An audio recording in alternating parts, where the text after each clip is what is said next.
Go on. Right, welcome back to Process the Podcast. Today we're joined by one of my old teammates at Newcastle from really ages ago, PT, working at Sculpt in Newcastle and then doing a bit of online coaching as well, Alex Kitchen. So welcome to the podcast, Alex. Nice one, mate. Cheers. Spot on. Right, so I want to start off with a serious question. So who would win in a 20-calorie assault bike race sprint between you, Adam, Danny, and your brother Ben? And you've also got to say who would come last. Probably stitch your brother up. I think Adam is probably a little bit heavier than me and he's fit as well, but I think I would beat him, or die trying. I think it'll be fucking really close. I think really close. Do you mean Adam? And I think Ben and Danny, I'm not sure, because Ben was dying that other time, wasn't he? Yeah, they both trained legs the day before though, so I think that probably caught up with them a little bit. But if you haven't seen one of my old YouTube videos, you pretty much tear the bike up, and then Ben and Danny were dead. Danny done alright, to be fair. I think it'll be pretty close. Me, Adam, and then I'm not too sure. Maybe he's Danny, and then Ben. Yeah. Sorry, Danny. Sorry, Ben, mate. Anyway, so just talking, obviously, I know you from football from years back. That's kind of how we first met. And you were always, built physically quite good. So I always kind of thought you would end up going down this path that you've went. But talking about your football career, how old were you when you first started at Newcastle? When did you sign there? I think I was 9.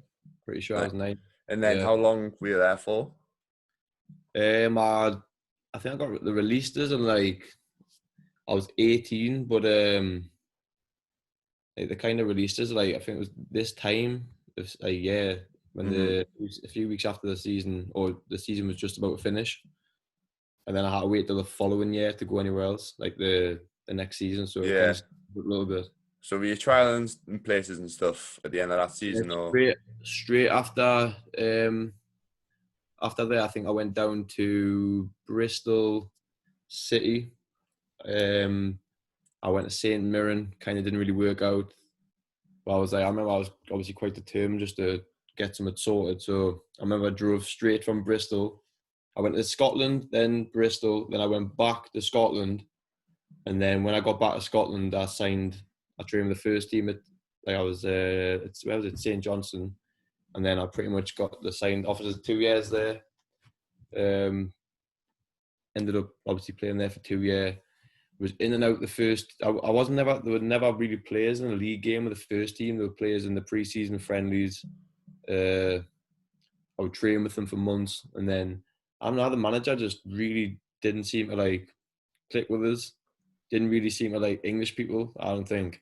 And then I didn't really enjoy it because I was just in and out the team, always in the stand when I was traveling with the first team, or on the bench. Never really got a chance. Plus, I was started not to enjoy it. I wasn't really enjoying football. I was always thinking if this doesn't work out, I had plans already to do other stuff. Yeah. I just never felt like I was meant to play football. You know what I mean? Yeah. Do you think because you had talking about injuries and stuff like that, you had a few injuries and stuff when you were younger. Do you think that was kind of always at the back of your mind when you started getting these injuries, thinking maybe this isn't the right thing for me? Because was it your main injury that you had was the tendonitis, or did you have a few other things? No, when I was I started back in the gym, and I started to do MMA, gym, and I played county cricket as well, and football. So from when I was I started training gym when I was probably 12 or something, and I would make these absolute crazy programs where I would train 7 days a week. I'd do football 5 days a week. I'd do MMA 3 days a week, and I'd do cricket in the summer. And then my first year at Newcastle, I was 15 on that first week. I remember being there, just turned 16, and I was running down. I remember I had a meeting with when Alan Pardew was manager. All the new players had a meeting, and I was running back down, and my knee started just didn't feel normal. And I went in to see one of the physios, and he sent us back out. I still remember I come straight back in. I was like, nah, it's not normal. And then I could literally feel, if I put me finger there, I could feel like a tear in my tendon, and there was a Uh-huh. cyst. I didn't know at the time, but there was a cyst. So I had that full tendon repaired. Had like a brace on for like 3 weeks. We couldn't bend my leg because they were scared in case that would kind of rupture and then my quad would roll up. Mm-hmm. Anyway, got on the way back from that, started getting like really bad shin splints. But this was all because of that crazy few years before where Yeah. I would never rest, make myself do like all this crazy stuff. And then when I was getting back from that, I had like really bad shin splints. And then I got back fit again, and then I got a double hernia like 3 months later. And then I was getting back from that hernia, and then I was kind of obsessed with just training. So I'd go and do all this stuff in the gym, and I got banned the banders from the gym. I asked Yeah. permission to go to the gym, no weights. And then I got banned from all bodyweight exercise as well. And then I was just like, right. So Yeah. You can obviously see that you had that back, mate. I remember when you were young. I think actually I remember a bit. You came into a change room. I think it was one of the first games that I was playing for. Like I was on the bench for like, because you're what 2 or 3 years older than me. So I was like on the bench for whatever it was, under 16s at the time, whatever you were there, or under 18s. I remember you came in, and then Kev Richardson always used to say something like, "Oh look, he's just came from the gym" or something. I think he must have just literally you came and was like, "Oh, I've just been for a shit," but he was always just like, "Oh yeah, there's kids just came from straight from the gym and that, getting your pump on." But mate, you always like in decent shape and stuff when you were younger. Like, I remember you were a big lad.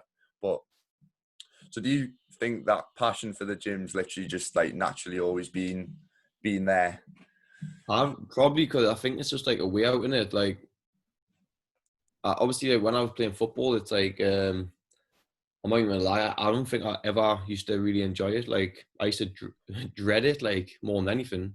Maybe Mm-hmm. when I was younger, I'd enjoy it, but then I would enjoy the gym more. So maybe Yeah. I don't enjoy doing the gym and the fitness tests, like because I'd win most of that stuff, like compared to the technical stuff on the field, which is obviously the wrong signs. So Yeah. I mean, like Do you think you just kind of enjoyed the aspect of being an athlete more than the I actual game? That's what I always thought. Like said to myself, I enjoyed football. There was times I loved it, but it was like that athlete kind of lifestyle that I loved. yeah, I think like I was better at other sports to be honest, but when you're younger, it's just like obviously everyone wants to. I don't know why, but you kind of think you go with the crowd and you think, oh yeah, football, but you don't, because it's the most popular and everyone does it, but you don't really think about like when you're young, what do you actually enjoy doing? Which if you could go back, or if there was like a younger version of me or someone in that position, you'd probably just say like if they were equally as good or had more of an interest in a different sport, like you should go for that, not just because everyone Yeah. wants to be a footballer. There's only 11 spots on that team. Do you know what I mean? There's probably a million people want them. Mm-hmm. Like in a very overpopulated. It's Like all, yeah, it's all you've ever known. Not like everyone's brought up in it, like you said. And if you've been playing football since you were like, well, you were in Newcastle since you were 9, you're probably playing football before that. Like it's all you ever known. And I think I spoke to one of my mates yesterday that they find it hard just accepting the fact that maybe that isn't the right thing. I'm going to try something new because it's like something that they've never actually known before. Like it's going into the unknown. They have to kind of drop that ego a little bit, which I think is a big thing that people struggle with coming out of football, is the ego of it. Like you were a professional footballer or played football for how many years? yeah, You want it's kind of hard to take, isn't it? Because you had this big like vision or dream that you wanted to become this, and then it's taken away, and then you need something to fill that.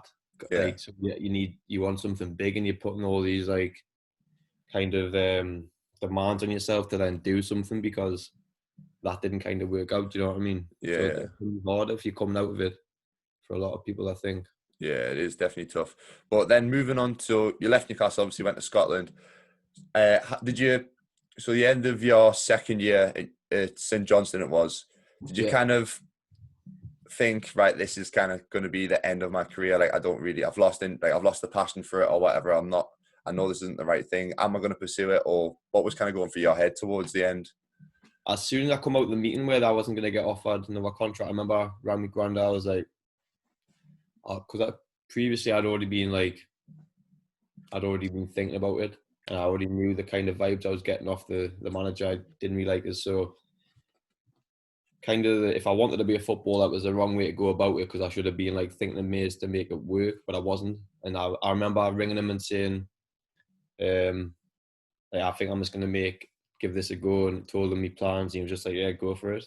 Like, if that's what you want to do. So kind of come back that summer and just started working on it. Yeah, so I'd already kind of made the decision. I already had a backup plan. And that's like a sign that it's not I shouldn't have been doing that type of thing. Yeah. So if you've had it in your head for a while, like it was the same, like with me with football, I was kind of like on the fence because there was times where I did absolutely love football. It was amazing. But I think just because of all the injuries and stuff, my passion for fitness started kind of like outgrowing what I had for Yeah. football sort of thing. Like I've always got that little thing for football, but the fitness thing kind of just came from the way. So did you, when you finished your career, did you go straight into kind of PT and stuff, or did you try and like trial places or anything like that? I went down. I didn't really want to do any of this, but I remember I went down to, where did I go? I went down to some League One team. I can't even remember where it was, for a week, and I played a game for them. And I already knew I played like horrendous. I don't know why. I just felt like so much pressure, and like it's horrible going on trial in it. Like, Yeah, it's the um, we talked about, me and Smithy talked about it yesterday. Like it's the worst. Like yeah, for you to get picked up on trial is like 1 in a million. Like you've got to have a worldie. yeah. Anyway, I went. I think it was Morecambe or something like that. It didn't really work. Didn't work out there. Um, I went to After that. I went to Darlington. Like, for me and Lewis Gibbons, he was at Sunderland. We went there and did like a couple of weeks, and then the manager, I forgot his name, but I'm pretty sure he's still there. He said to us, look, like, go on trial at that League One side. If it doesn't work out, come back. We'll offer you something here. And then 2 days before the season started, still thinking, like, trying to find out what the crack was, rang him. He was in Spain. He was like, oh, look, we're not going to be getting the financial support or whatever that we thought. We can't offer you anything. So I was like, got no club, and I was just like, right, head absolutely gone. Ended up ringing one of my mates up and went and played at like a Northern League side. Like, actually enjoyed it a little bit. Like, I was playing there, and then I had a club come in a little bit higher, offer us something, offered us it was just a little bit more money, and I wasn't even bothered. I was just like, because our team kind of wanted us to play there, like, it felt good rather than like Yeah, getting dotted about. And I was just like, I'm just going to enjoy it. And then after that season, I broke my leg within that season, and then I had like 6 months off, and then and my head was just kind of battered because it felt like I've just totally ruined every single chance. But at the same time, I didn't want to play, so I was just like, I'm just gonna. I went to a concert after Newton Aycliffe, and then I just rang the manager. I was like, look, I'm done. And I went to Australia. I was just like, yeah, went away just to clear my head, because it's literally like one of the hardest things ever to go through. It's so weird. yeah, It's such a weird process, because you kind of, even though I felt like I didn't want to play, I felt like I let so many people down, including yeah, myself. And I just put all this wasted energy and so much time and effort into the wrong thing. Do you know what I mean? mm-hmm. No, I know what you But mean. at the same time, you kind of learn a lot from it, and it teaches you a lot of good things, like just like discipline and working hard and just all those things. So, and how to Yeah, train properly. Obviously, you're with some good strength coaches throughout that time who you can learn off. Who I was constantly asking questions from. So it does have benefits. But yeah. no, it's funny. It's funny. It's a similar story to me because I don't know if you listen to my podcast, but what I did when I got injured in Scotland. So, like, quick story. It was the first week of pre-season. I went over my ankle, and then I'd done all my lateral ligaments, and I needed a full reconstruction on it. And then literally, I found out the crack a week later. The club literally said that we don't want you anymore. So I left, and then I literally went to Ibiza for 5 days, just booked the flight and just went. Yeah. Yeah, a lot. Absolutely, it was honestly the worst five. Like, it was like 4 days, worst 4 days ever. I was just like, I was in a right state, like Uh, really bad. And then but they kind of like flipped the switch. So it was one night. It was just me and my missus. We went, and it was like I was on the beach at like 4 in the morning or something like that, just like peeling my eyes out like a proper wet wipe, like just saying like I'm contemplating everything, like and everything. And then the next morning I woke up, and like flips like the switch or something like that. And I'm like, I'm better than this. I'm not like, I don't want to spend the rest of my life just like getting pissed and being sad about what's just happened to us kind of thing. And then it kind of, I just, from there, had my surgery, whatever, moved back home and then kind of started up stuff. So it's weird, like, similar sort of story. Were you PTing and stuff out in Australia, or were you just there kind of traveling and? Well, when I went out, I'd already done like 18 months of Sorry, so I should have mentioned before, like, obviously when I went part-time football, I started training people at the same time. Anyway, when I went to Australia, I'd already been doing it for like 18 months at least. And I got in a gym called, I heard of F45. And I it's think I like, have, it's not really in England, it's in Australia and America. Yeah. But anyway, I had all kinds of jobs. I wanted to get that job, personal training. And then I thought, I'm just going to like literally give me mind a break for a year. A few of my mates were going traveling, doing all the farm work. So I thought, kind of, fuck it, I'm just going to go and do that. Yeah. I remember you telling me a story when I was still at Newcastle. I think you were going to watch your brother, and then it was with like me, Kyle, I can't remember, Oh, yeah. about a story about you rugby tackling sheep and stuff like that in Oh, the mate, outback. I was literally a sheep farmer, an avocado packager, a strawberry picker, a bin man for a week. All these absolute mad jobs, like Yeah. labourer, garden, what's it called, landscaper. Just like, it was the best thing I could have done just to clear your head, because like you just get away from here, like you're doing all this unskilled, stupid work where your mind just. I was like a tree planter, or as well, I was walking like 20k a day, and your mind just starts figuring all this stuff out, like what you want to do. So when I'd done all that, I came back with a clear in my head what I wanted to do. Yeah. So No, that's good, I mate. would recommend that to people Yeah, who I think people need that. They do need that time to themselves to just like actually get the clear picture. And it's good when like, because you're in a different country and stuff, it actually gives you time to build up a bit of a fire. So when you come back, you can literally just come back 100% and smash whatever you've done. So yeah, because you're not really working towards anything. So some days I would get all like worked up, like I'm not doing anything with my life. But then I was just like, just chill, like just use this time to figure out what you want to do. So I think that's the best thing for people to do, because obviously I think I've seen a stat as like 10,000 players get released every single year in England or something like that. So that's probably like a lot of them probably won't even play in like a year's time, and they're going to be going through a similar thing. So like people like that should probably just go away, travel, do something, get away from it for a while. Yeah, that's what it is. They call it like go and find yourself, all that cringy stuff. To be fair, it's good because I debated doing something like that, but I kind of had the time just to myself. Like when I I had done my own stuff, I wasn't working or anything, so I had a lot of time to myself to think. So you definitely need that. So moving on, you came back from Australia. Did you go back to working in the same gym straight away, or was it? I went. So the gym I was at was called it was Body Blitz, and one of my mates, well, he's had the gym up there for about, I don't know, 10 years something now. Anyway, I was there previously. I went back there because I got back, I think it was Christmas time in 2017, and he said to us, look, do you want to come back for a little bit? And I'd had a holiday plan to go to America in 3 months' time. So I literally come back. I had no money whatsoever, nothing. And I started training people from there for the following 3 months. And I just thought, like, I'm not coming back to do the same thing. And went over to Gym Elite on Scotswood Road. Yeah. And kind of rebuilt the business there, because previously I was doing like the one-to-ones, and I was doing some like mainly women's classes and like the gym classes, just doing as many things as possible to try and like build a good reputation, get some clients.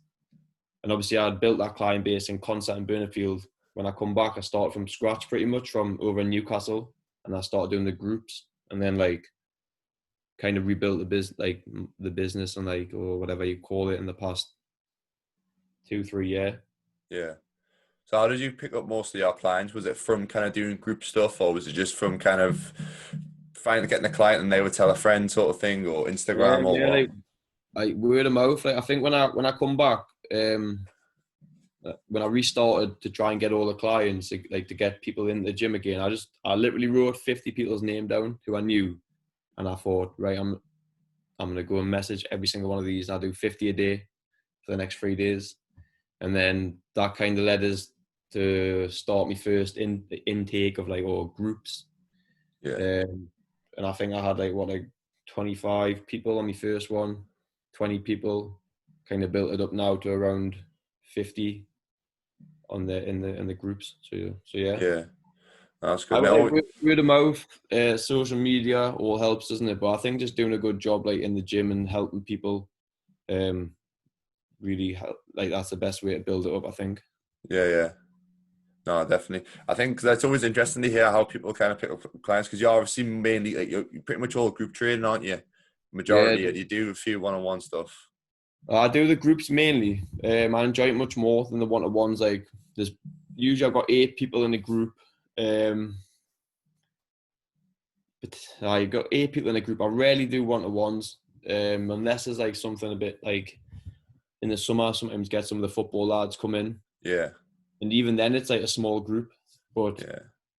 no, I rarely do one-to-ones. I just Uh-huh. don't enjoy it as much. Yeah. So going up to the point now, what you're doing with yourself now in terms of PT, because you're obviously at Sculpt. How long you Yeah, just been there for?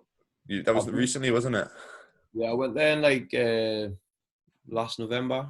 Yeah, To be fair, the gym's nice facility, got everything you need. It suits us better because it's got a lot more like the conditioning kit. But just doing the group training there, working on some stuff for online going forward as well. Though, yeah, I don't know if it's going to be an app or I'm not entirely sure what it is yet. I'm working with someone at the moment who's kind of giving us their ideas. So I want to just keep the groups running because I just enjoy it, and then get this online thing, kind of an app going. all right, decent. That'll be good. Yeah. So, so in terms of obviously because we're in lockdown and stuff like that, how have you kind of changed your training? Obviously, no gyms or anything like that. What have you been doing with all your clients? I started doing like a live workout group, so kind of got all my clients into a group. I just literally put the phone on, I plan a workout for me, show them regressions, talk them through it, they follow along type thing. Yeah, So yeah, well I've got a barbell and I've got 2 kettlebells, got some battle ropes and skipping ropes. Pretty much been trying to like I've been trying to do a lot of single leg exercises just because obviously we've got less weight, so it would make sense just to train one leg at a time so we can get a bit more strength work in there rather than doing all this like cardio shit, high intensity stuff all the time. So try and do like a quad dominant one, posterior chain. For upper body, we're doing pretty much obviously different type of push-up variations. For people who haven't got any weights, for rows, we're getting the backpack, filling that up with some whatever they can, doing the rows with that. Pretty much doing full body all the time though. Obviously, I'm training probably 3 times a week with no equipment, and 3 times a week with equipment. yeah, Obviously, it's not ideal, but just trying to get a bit creative and like make them kind of fun. But I would say they're more towards like CrossFit style workouts at the moment.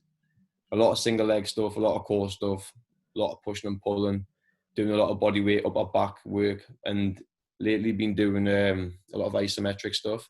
yeah, Literally just getting like in a push up position or a split squat or a squat and just holding, yeah.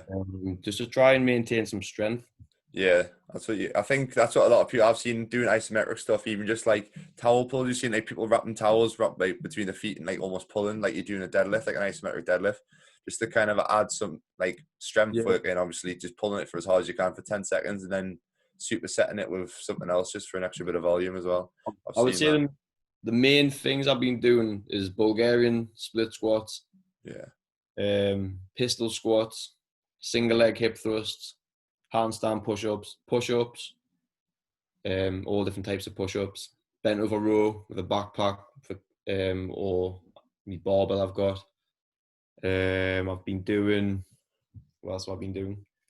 Just obviously all the plank variations, a lot of mobility stuff, and then upper back, the YWTs, the reverse Yeah. angels, and that's pretty much it. Try and add like pause reps and like isometrics, like I said before. Hmm. So, Yeah, and I then think. I've been running like probably twice a week, doing like between 5 and 10K. Hmm. That's the thing that I hate. I've been trying to do 2 runs a week, and I just can't stand it. But I've been following them. You heard of Nick Bear? No. He's quite good. He used to be a bodybuilder. Now he started doing like marathon runs. So he like films all these, like, he's a YouTuber, and you heard of, I think it's BSN. He's supplement company, quite a big company in Yeah, America. But yeah, so he's the owner of that. So I've been watching some of his stuff. It's quite good, just learning like how he's kind of transitions from bodybuilding over to like marathon running and like the long distance running pretty much. How has your training kind of changed over the years? Because obviously nowadays it's a lot more training has kind of went from the old school like bodybuilding training to more like functional stuff. I feel like it's a lot more popular now than it used to be. What was your training like, say, go back when you were playing football and stuff, and how has it kind of changed over the years? when I first started, I would just literally write the 6 word, like, sounds a bit stupid, but the 6 exercises like I just hated the most, Yeah. just because like it would be a sign that I wasn't good at them. But I'd try and pick one in each movement pattern. So like, for example, a vertical pull, a horizontal pull. So basically a pull up, a row, a bench press, an overhead press, a squat, a deadlift, and a single leg exercise. I'd try and like pick 6 of them, get the even balance, and I would just do them 6 compound lifts.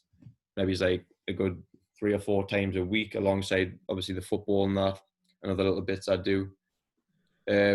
I would say when I first started, sorry, even before that, I was more like, when you first start going to the gym, you just bang like Chest. weights to look good, like chest Yeah. by. Then I started learning about it, started understanding, like, I remember seeing all the men's health magazines, men's fitness, training the muscles you don't see in the mirror and all that shit. So I'd like looking at that more. But that was like kind of, when I was like 13, 14, 15, when I started going like full time and realizing like I've got to be able to perform well. I do like a lot of box jumps, plyometric work, sprint work, and I would do, yeah, just like a lot of body weight, pull ups, dips, all the basic movements, bench press, squat, deadlift, lunges, always like the single leg stuff. As I was playing football, going full time, realize you can't do that much legs, can you, when you're playing? So I think that's kind of the reason why I was getting injured and breaking down, because you were doing all the upper body, weren't giving your legs any of the strength work they needed. But so yeah, I was kind of training for performance, obviously, when I was playing football. Then now I would say I just like do whatever I enjoy now. Like, I Yeah. don't really care about, it's not really about looking good. It's just I just want to do something like as a challenge and go and do it, like, and feel good after it. But I would say it's a mixture of like CrossFit style stuff, tiny bit of bodybuilding. I don't really know what I'd call it. A lot of single leg exercises, a lot of high intensity weight training. Hmm. So yeah, I would say it's went from like a bodybuilding at the start to like trying to move it more towards performance, to now just for health, performance, to look good, to feel good, bit of fitness, bit of everything really. Yeah. I think that's what like modern day exercise like you see on social media and stuff. It's kind of going towards the same for me. Kind of when I was younger, like talking about football wise anyway, I was very much didn't really train legs when I played football. I'm guilty of it. I just smashed up my body, which again I think kind of led to a number of my, or made my injuries a little bit worse. Like obviously we both had Yeah, patella tendonitis anyway, so I think the training bodybuilding, just going upper body and not training legs, did affect that. And then now it's kind of do whatever the hell I want. Like if I want to go for a run one day because I want to go for a run, or I know it's going to be tough, I'll go and do it. And then, yeah, like you said, not looking to just be like, just to look good. Like you want to be functional and just feel good, which I think a lot of people are getting better at now, rather than just going, right, I want to do chest on a Monday, back on a Tuesday, and just want to be like a bodybuilder, because nobody wants to be this stiff, big no, bodybuilder now. Everyone wants that athletic sort of look. yeah, Yeah. So yeah, talking definitely. about, going back to what we talked about in terms of obviously not training legs and stuff for footballers, what sort of things do you think, if you're say like a young athlete at the minute, a few things that you think they should really focus on in terms of training? Say like you're somebody like yourself or like me who loved training in the gym and always wanting to do something like upper body wise, is there anything you'd say to them to work on, or maybe that you shouldn't be working on as much and focusing on other things? Yeah, well, I think the problem is that when you go into a full-time club, say when you whatever age and you start doing your strength work, I think a lot of emphasis is put on like Olympic lifts and teaching the correct technique, like snatch, clean, deadlifts and all this sort of stuff. And they're doing it with a broomstick, like literally for 6 months, and you're getting absolutely nothing from it. Yeah, And they think that the technique's getting drilled into you, but it's really, you need something like right now from whatever you're doing. You don't want to wait 6 months before you start getting any type of benefit. So what I would say is just stop trying to be so like do everything for sports performance. Like, you get stronger, you get a muscle stronger, and there's some relevant movement patterns, but there's no special exercise, all this bullshit you see people doing, trying to doing these specific movements, thinking it's going to have a much more of a carryover. So what I would say is just do the basic stuff like squat, lunges, build some general strength like push-ups, pull-ups, inverted rows, all that sort of stuff. Build the general strength, get the muscle a little bit stronger, maybe get a little bit bigger. And like that benefit right there is going to kind of protect you, because I had a lack of like strength work for legs. So I think that's why I was breaking down all the time. And obviously I'm not getting any strength from doing all that technique work with a broomstick or anything. So yeah, I pretty much say keep it really basic. Just do the fundamental movements of all the movement, the relevant movement patterns, so you create like a balanced physique and you're strong. But yeah, like don't get carried away with all this crazy sports performance thing. Like, you get stronger, your muscle stronger, and that has a carryover. Like it's not, there's nothing fancy about it really. yeah, There's once you build up that general strength, and then you can maybe move on to them more complicated movements, because they require strength and stability and for more advanced people. And if you do have the time to learn them movements, then you probably want to maintain your strength by doing the basic stuff alongside them. Do you know what I mean? yeah. I think like exactly what you said there. Just do the basics kind of thing. And I think a lot of times in football, especially, like just as for like for me as well as a goalkeeper, you do your strength stuff outside of it, and you're gonna get your plyometric stuff in training anyway, because you're gonna be jumping around and like doing them explosive movements as a footballer anyway. So building that like basic strength, I don't think there isn't a lot done. Like you said with the broomstick thing, I remember we did about 2 years worth of that broomstick Olympic lifting stuff, but especially when you're a young lad, like it was just a mess around. Like it wasn't really Yeah. very serious as well. And I can't actually remember lifting a barbell, like Olympic lifted wise in training, like in the gym. Sorry, it was all just kind of like learning the technique and then not really doing Yeah, anything but with it. even like basic stuff, like go and do some push-ups, some pull-ups, some bent over row, or even if you can't do that, a chest support row, inverted row, all with your own body weight. Do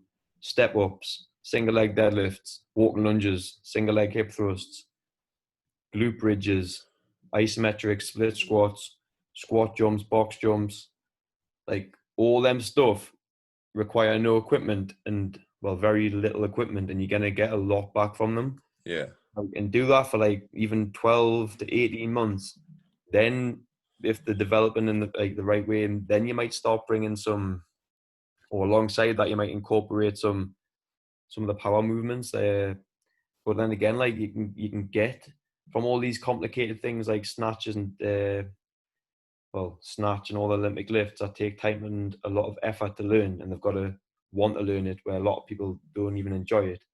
You can get the same reward, like get stronger, more powerful, explosive power from more simple movements like med ball throws, just sprinting, jumps, plyometric stuff, all this more simple, easier to learn, less advanced. You can get all that from them. Do you know what I mean? yeah, and it's safer as well. It's Yeah, a and lot safer. you don't need to spend 6 months trying to develop your snatch technique or whatever, when you're only seeing them once or twice a week, and you're probably in a big group and they're not going to get their attention anyway. Yeah, Probably best to do stuff they can pick up easier. It's less complicated. Do you know what I yeah. mean? I just 100%. think all that weightlifting's like, it's a sport in itself, and it takes even them years to perfect the form. So I just think it's crazy how. Well, I think a lot of like people are starting to understand that you don't need to do all that stuff to get Yeah, strong and powerful, which is good. yeah. There's a lot You more, I think, focusing on body weight stuff, like just mastering your own body weight, especially as an know? athlete in sports like rugby, football, that it's probably gonna like benefit you more than learning how to snatch 100 kilograms or something like that. Yeah. I So mean, it is fun as well when you can't do it, but yeah, it is. oh, yeah. I don't know, I'll probably snap my shoulder up, mate. I've seen you doing what you were doing when I seen you. Was it cleans you were doing? Power Yeah. cleans, I can't remember. Yeah. Snap my shoulder off or something then. But I want to get into it, to be fair. Something now that I'm out of football, I want to try and actually like go into it. Like you've probably seen videos of me doing them in my garage, but like I think the heaviest I've done is like 75 kilograms. Yeah. But just learning it. Cleans aren't that hard to. Cleans are like pretty easy to learn. I would Yeah. say not It's not just too hard. the shoulder and wrist mobility. That's what I struggle with because my hands, and stuff, obviously from being goalkeeper for years, honestly, I've got the least unflexible fingers ever. So maybe it's just your lats are really tight. Yeah, You're pulling down. Uh, but yeah, it is kind of uncomfortable to get in that position there when you're not used to it. But yeah, you get used to it eventually. yeah. Took us like 2 weeks, and I've kind of got used to it. I've been doing front squat and stuff a bit more. Anyway, moving on to kind of when you were at football back in the day, do you think that there's enough done to kind of manage player loads who are kind of a little bit more injury prone? Like for myself, I remember when my goalkeeper coach would get us up out of training after breakfast at like 9:30, do half an hour's worth of goalkeeping, and then would go into training with a team at like 10:30, and then would be out in the afternoon kind of thing. Do you think they managed the load quite well when you were younger? Like I know there's a few lads that were for your ages who had a few injuries as well.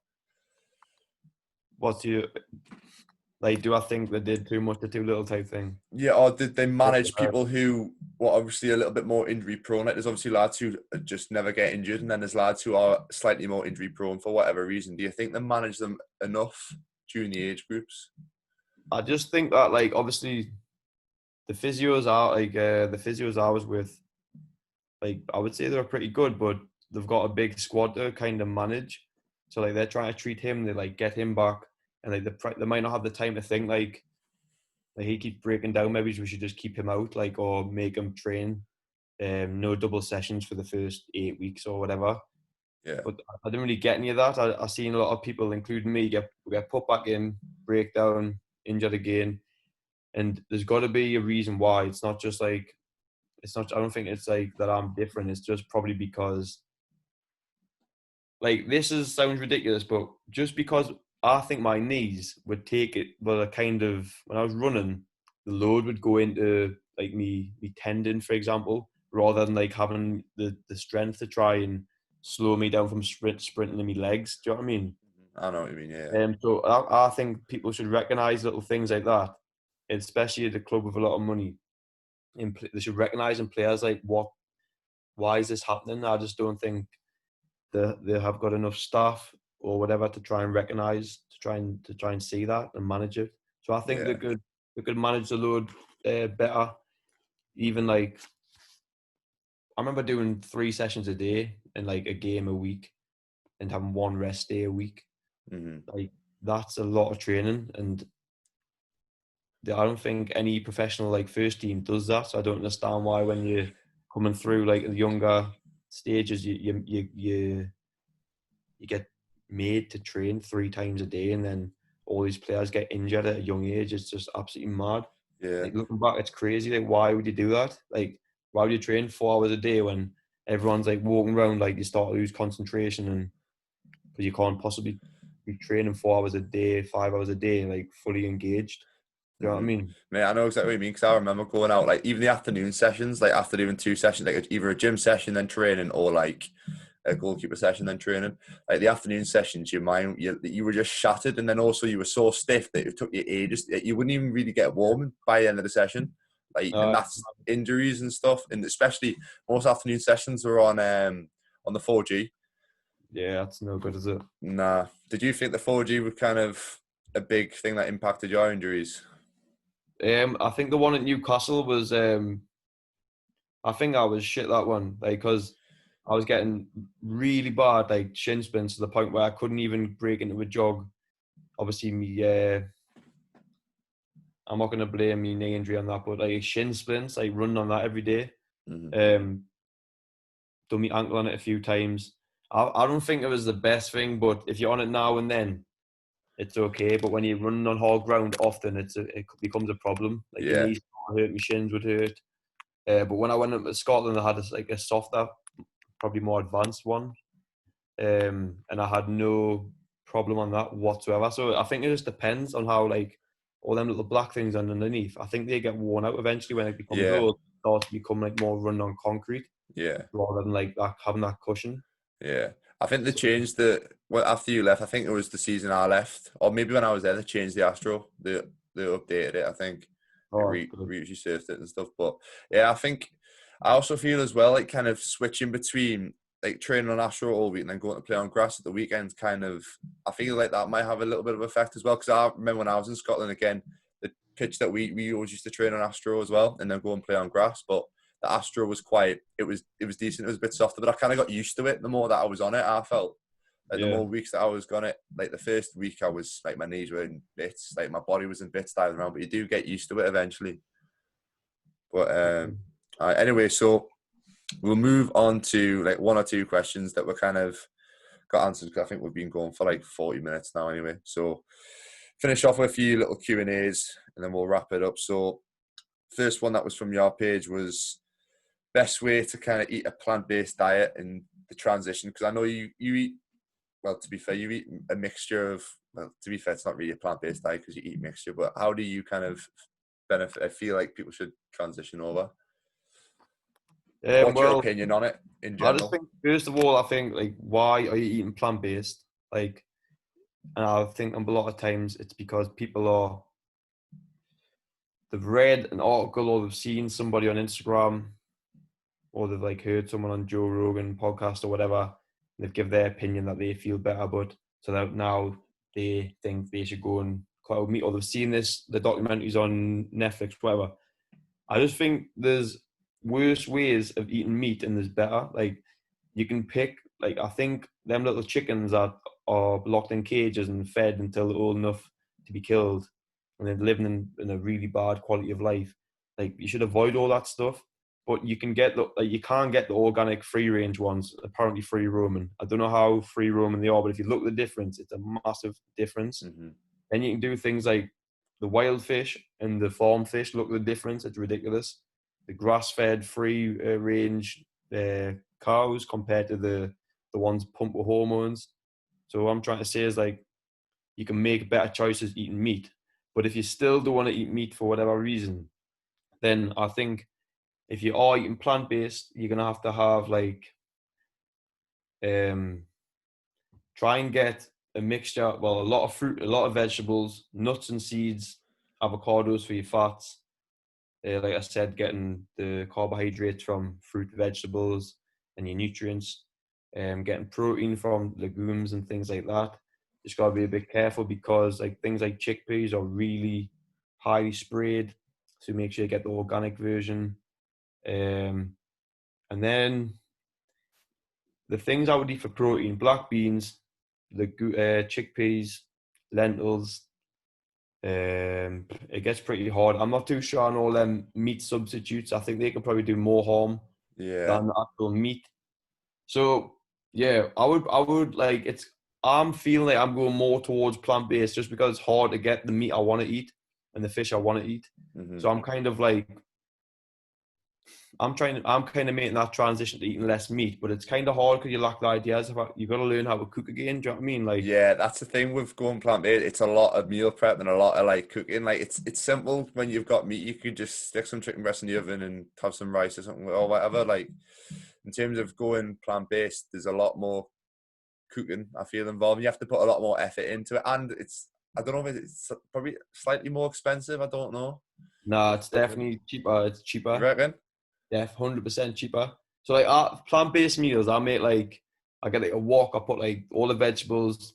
I might put like, for some protein, I might put the black beans or the chickpeas in, and then I might put like I don't know, some type of sauce with chopped tomatoes and you've made a massive big pan of food for like a couple of quid, literally. Yeah. But yeah, like if you were going to move across, like all the really thing that stopped me is like the lack of ideas. So you've just got to try and maybe write a list of the foods down that you're going to be eating now, and like try and get as creative as possible. But like I said, like I personally, I eat a lot of fruit, a lot of vegetables. That's where I get my carbohydrates from. I eat bread very rarely, eat rice very rarely, rarely eat pasta. So I don't have any refined carbohydrates very often. Get protein from grass-fed beef, wild fish, prawns, all the legumes I just mentioned, like the black beans, the chickpeas. Get fats from nuts, seeds, avocado. So all them things are fine if you're going plant-based. The only thing you've got to really stop eating is the meat and replace it with something else high in protein. So like I just said, all the beans are pretty good. I don't really mess about with like them meat substitutes. I think it's like, do you even know what it is? Oh mate, I know. I don't know if it's like. I'm pretty sure it's like some form of soya. Yeah, it's a lot of the stuff soya, isn't it? It's all soya stuff. Yeah, I'm not too sure if that's brilliant for you. To be honest, I've seen a lot of people mention that. Is it the estrogen levels or Yeah, something? estrogen for it's not good. Yeah, for estrogen levels and having too much soy But I've reduces it. also, yeah, I think like the best person to who I get all this information from, I like the listen to was that Dr. Rhonda Patrick on the Joe Rogan podcast. Like she's unbelievable. Mm-hmm. Like, she gives like a lot of information on this sort of thing. Yeah. But it's kind of a weird question because all you're really doing is cutting out meat. It's not, and you just got to replace that with something else. And a lot of the times you find yourself replacing that with probably more vegetables, more healthier options, really. So I think a lot of people will feel better having taken the meat out, but long term, it's not very sustainable. Like when you're going out for food and things like that. You know what I mean? I think like a lot of people want to make that change, but they don't even know why. Yeah, I know what you mean. You can eat a healthy, good diet, making better choices, and you can still eat meat, and it can still be healthy. It's just like the wild animals are better because we're kind of messing up all of the. We're over breeding all these animals and like feeding them bad food and giving them poor quality of life, and then we're eating that. Like, do you know what I mean? It's like, Yeah. I think it's like different. Like, if I get wild venison and that, like, I just think it tastes totally different to like that farmed, unhealthy stuff. So like, think about it if you're like eating something that's like really active and like lean and it's healthy. Like you're gonna feel you're gonna benefit from that because you're eating. You kind of become what you eat. So if you're eating diseased animals and fish, farm fish that are overstocked in a pond, and like one of them gets a disease now, fucking all of them have a disease, and like we're eating that because it's cheaper. Like I'd rather pay more money and like £2 extra to get the wild version because I just think surely that's got to be healthier if it's free, if it's like free roaming and eating its natural diet and like. So I don't think there's any problem with that, like to be honest. And I think when people look at all the meat, when people compare the diets of the meat, like meat eaters who got cardiovascular disease and cancer, I think you're talking about McDonald's and processed meats and stuff, aren't you? Yeah. Looking at like obese people who are having like all this refined, like what they're actually eating with the meat. Like if you're having like a good source of meat or fish with vegetables, and you're not having the refined carbohydrates and stuff like that often, then I think that's fine. I think it's just like a trend, isn't it? Like 10 years ago, you're seeing all these chocolate bars with protein written on, and like everyone's now eating chocolate bars with milk in, and they think it's great. Because it's high in protein.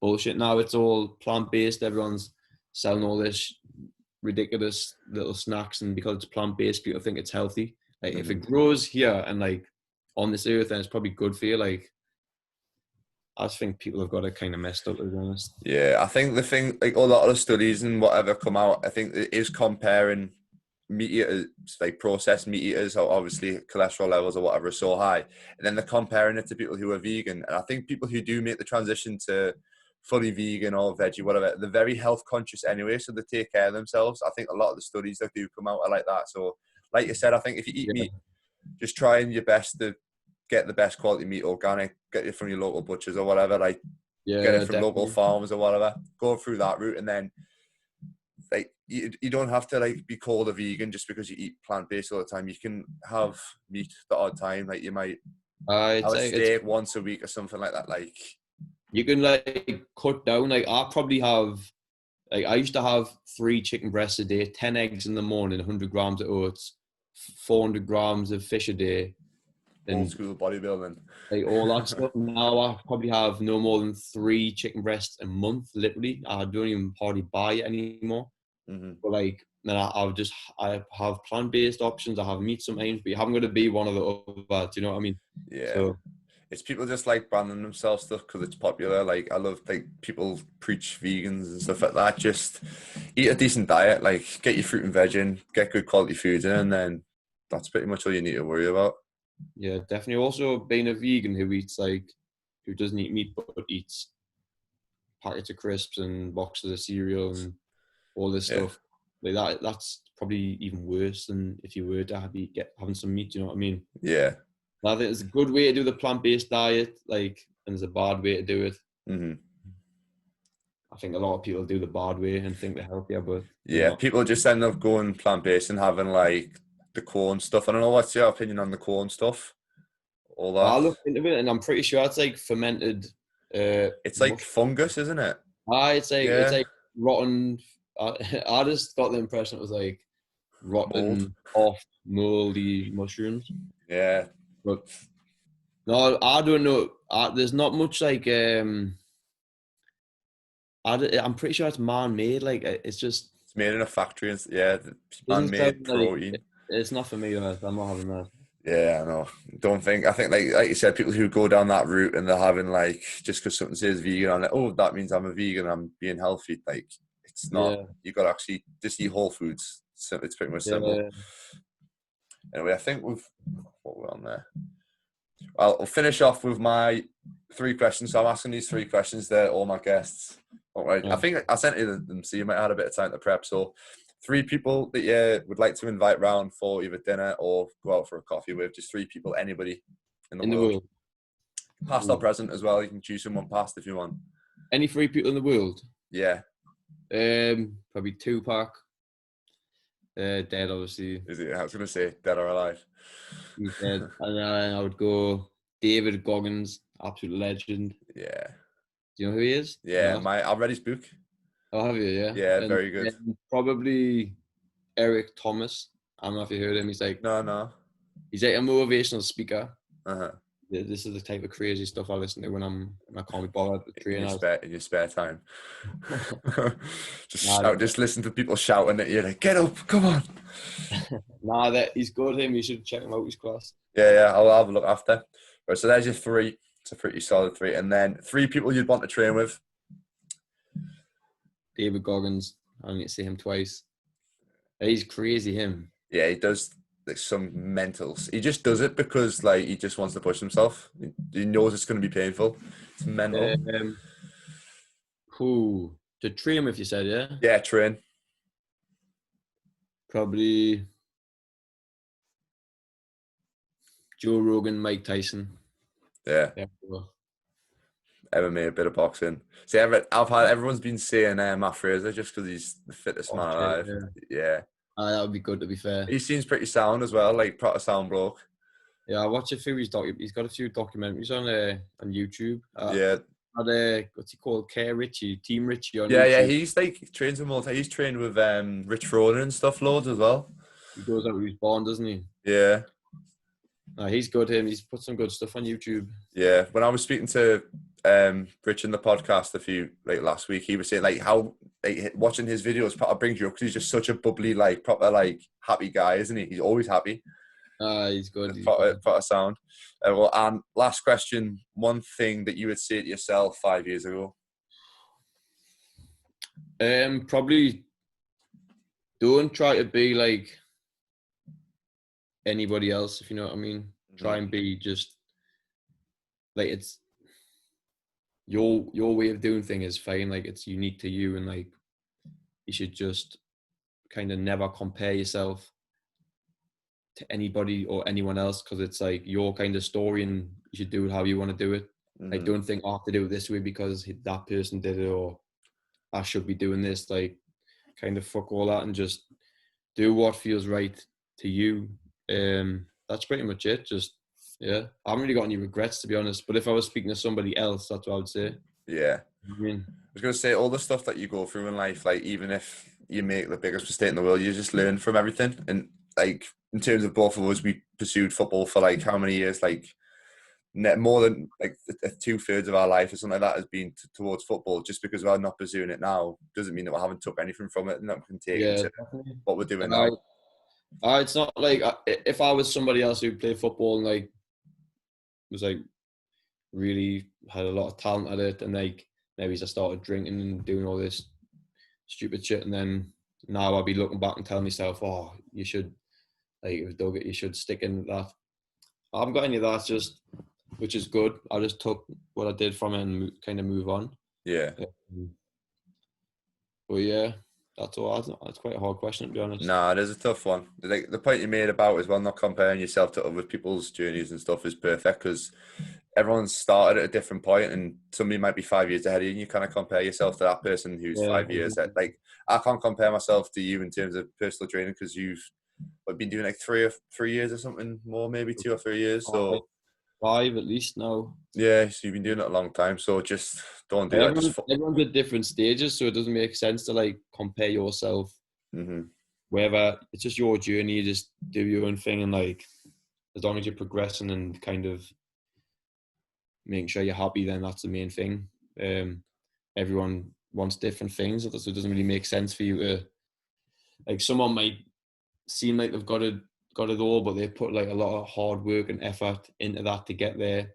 And like, some people just want what they've got without all the hard work and that effort. Yeah. So not everyone wants that. Like, you just got to find out what you want. One thing I would say, like, I started about 2 years ago, like, just little things, like visualizing what I want and like really trying to think about it and writing down. Like, I wish I would do that. I wish I started doing that longer ago. Longer? Like, yeah. 5 years ago, because when I start doing that, it just gives you like a lot of clarity and like direction where you're going and what you want to do, rather than just like kind of survive. And like, I don't understand these people who just go through life like just living with no reason or no direction. They don't know what to do. So yeah, that's pretty much it. No, solid advice. That's decent. But anyway, we'll wrap it up here. Do you want to shout out your social medias and stuff where people can find you? Oh yeah, on Instagram it's just at AJK. Is it _. Underscore UK. Yeah. That's where I'm most active. That's all I'm gonna say on that one. So yeah, you can find me on that. I'm on Facebook as well, but it's pretty much the same stuff as I put on Instagram. Copy and paste, yeah, it's the same as me. Exact same thing. That's spot on, mate. All right, spot on. Thank you. That's been good. Cheers, mate. See you later.